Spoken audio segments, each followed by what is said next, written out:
Kalau nyusuhan dah. Hambankan nasi undangan kenduri lagi, Wak. Jadi, Wak, cerita hari ni kita pergi lagi kenduri, Wak. Makan besar kita malam ni, Wak. Makan besar.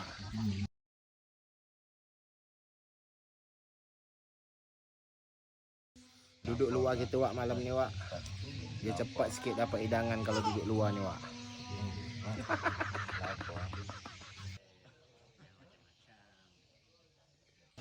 Aduh, Wak, kami dapat kendian muka, Wak. Sangka kami dulu duduk luar tadi. Tenganga masing-masing.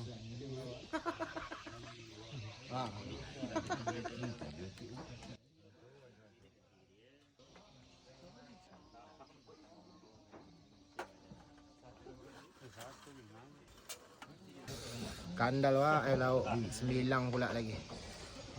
Masa tetangga nak senduk ikan habis.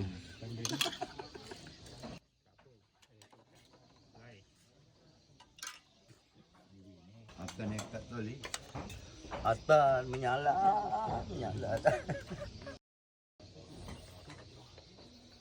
Ini ngabis ni. Senduk ni. Gila. Lidah ni. Oh, tidak boleh dengan dia makan lidah. Sangat.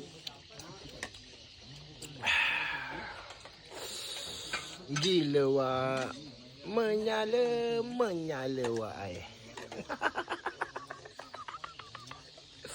Gila, Wak. Budak Andy ni kuat nama pajuh lah. Gila.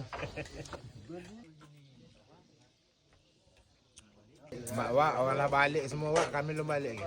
Suailah kami belum balik. Kami kendian dapat hidangan ni. Jadi, Andy. Aduh, Wak. Orang marah pula balik, Wak. Ngajak minum pula dulu, ha. Cuma aku tak biasa, Wak, ngopi tak pandai. Kalau nyusuhan dah.